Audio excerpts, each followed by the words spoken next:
Hi. Welcome to my channel once again, and the name is Adi on AdiTube.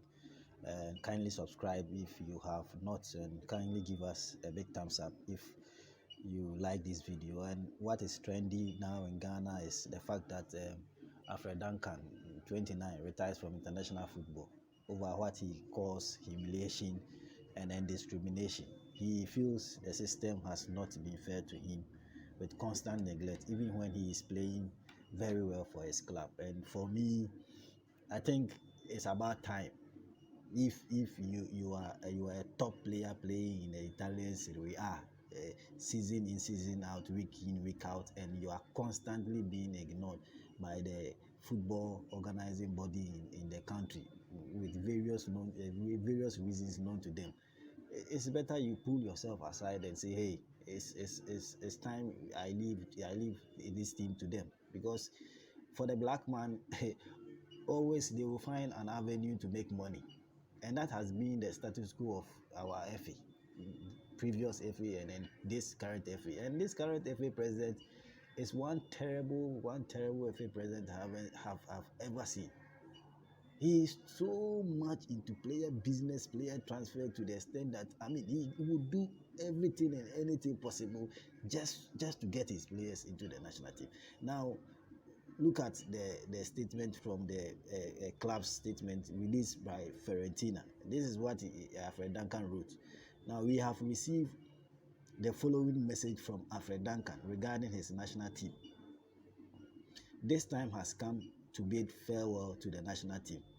I'm gutted because I wanted to write a piece of history with Ghana, but they never gave me the chance to prove myself. When you are never taken into consideration and there's nothing you can do to change the situation, it becomes increasingly mentally taxing. I have been humiliated, discriminated against, and left out in the cold for years, even though I have always been available. I can't go on feeling bad, thinking about how I have been treated unfairly, knowing my conscience is clear.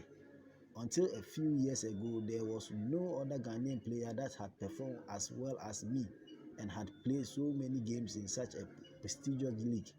Yet I have never been considered for the national team. I recently turned down some call-ups because I found it insulting that I am called up just out of convenience. My feelings as a human being who makes sacrifice in his work simply aren't taken into account.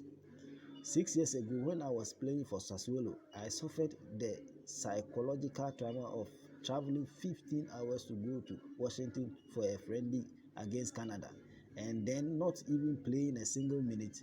What's more, I was the only player not to get any game time.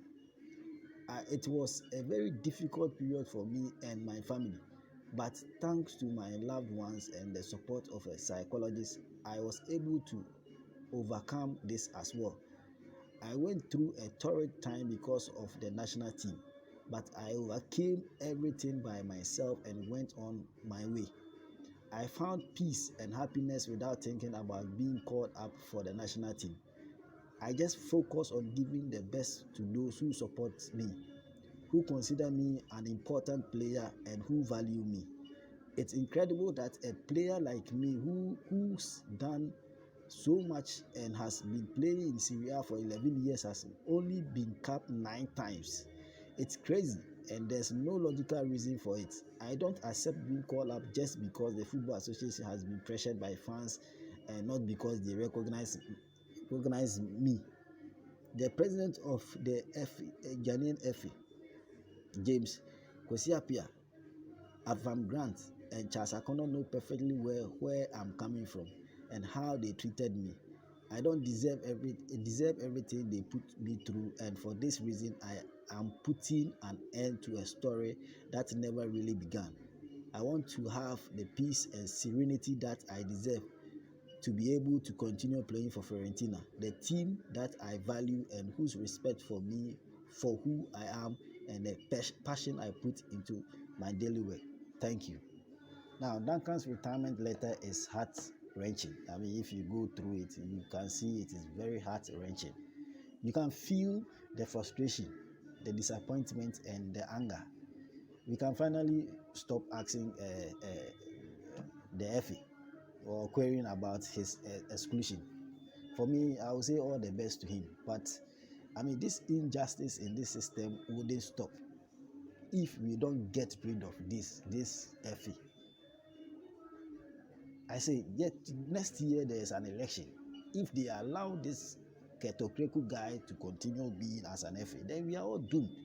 Ghana football will be going down, down, down, and down and down because Charlie, the way that this man was speeding, it's just too much. Was speeding too much. He's everywhere, trying to make money from the national team.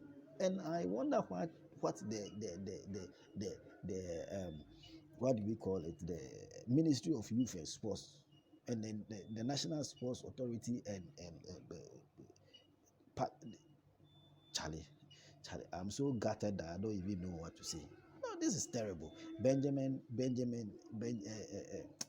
Mensah did the same thing because he had a bust up with Jordan Ayew. He retired.